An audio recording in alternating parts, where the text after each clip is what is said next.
ಇದು ಮ್ಯೂಸಿಯಂ ಒಳಗಿಂತ ಕಾರಲ್ಲ, ಇದು ಕಾರ್ ಇರೋದು ಒಂದು ಪ್ಯಾಲೇಸ್ ಒಳಗಿಂತ. ಸೊ ಹಲೋ ಗಾಯ್ಸ್, ನಮಸ್ತೆ, welcome back to my new vlog. So ಇವತ್ತು ನಾವು ಫ್ರೆಶ್ ಆಗಿ ಲೋಕಲ್ ಬಸ್ ಇಟ್ಕೊಂಡು ಹೈದರಾಬಾದ್ ಸಿಟಿ ಎಂಟರ್ ಮಾಡಿ, ಆಮೇಲೆ ಫಸ್ಟ್ ಕ್ಲಾಸ್ ಒಂದು ನಾಷ್ಟ ಮಾಡಿ ನಾವು ಒಂದು ಪ್ಯಾಲೇಸ್ಗೆ ವಿಸಿಟ್ ಮಾಡೋದು. ಸೊ ಇಲ್ಲಿ ಎಂಟ್ರಿ ಫೀಸ್ ಇತ್ತು ₹100 ಪರ್ ಪರ್ಸನ್.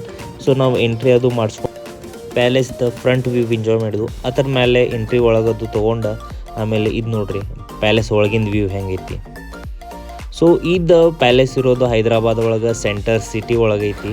ಸೊ ಇದೆಲ್ಲ ಇಲ್ಲಿ ನೋಡ್ರಿ ಆ್ಯಂಟಿಕ್ ಗನ್ಸ್, ಆ ಟೈಮ್ನಾಗ ವಾರ್ಸ್ ಒಳಗೆ ಯೂಸ್ ಆಗೋದೆಲ್ಲ ವಾಲ್ಸ್ ಮ್ಯಾಗದು ನೋಡ್ಬೋದು ನೀವು. ಎಷ್ಟು ವೆಪನ್ಸ್ ಅದು ಇಲ್ಲಿ ಕಲೆಕ್ಟ್ ಮಾಡ್ಕೊಂಡಿಟ್ಟಾರ. ಅದ್ರ ಜೊತೆನ ಇವೆಲ್ಲ ವಿಂಟೇಜ್ ಕಾರ್ಸು ಅಲ್ಲಿ ನೋಡೋಕೆ ಸಿಗ್ತಾವೆ ನಿಮ್ಗೆ. ಫುಲ್ ರೇರ್ ಮತ್ತು ಆ್ಯಂಟಿಕ್ ಕಾರ್ಸ್ ನಿಮ್ಗೆ ನೋಡೋಕೆ ಸಿಗ್ತಾವೆ. ಸೊ ಒಂದಕ್ಕಿಂತ ಒಂದು ಚಲೋ ಕಾರ್ಸ್ ಇದು ಇಲ್ಲಿ. So if you visiting Hyderabad and Charminar ಅಂತೂ ನೀವು ಹೋಗೇ ಇರ್ತೀರಿ. ಸೊ ಅಲ್ಲಿಂದ ವಾಕೇಬಲ್ ಡಿಸ್ಟೆನ್ಸ್ಗೆ palace. So don't miss if you are in Hyderabad. So ಅದೆಲ್ಲ ಮುಗಿಸ್ಕೊಂಡು ನಾವು ಆಮೇಲೆ ಹೋಗಿದ್ದು ಚಾರ್ಮಿನಾರ್ ಕಡೆ. ಸೊ ಚಾರ್ಮಿನಾರ್ ಕಡೆ ಇಲ್ಲೊಂದು ಸ್ಪೆಷಲ್ ಚಾಯ್ ಸಿಗ್ತೈತಿ ವಿತ್ ಮಸ್ಕಾ ಬನ್.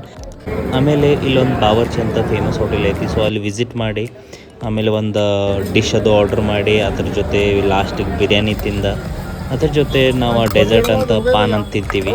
ಸೊ ಇದೆಲ್ಲ ಮುಗಿಸ್ಕೊಂಡು ಆಮೇಲೆ ಲಾಸ್ಟಿಗೆ ನಾವು ಬಂದು ನಮ್ಮ ರೂಮಿಗೆ. So thanks for watching, see you next vlog.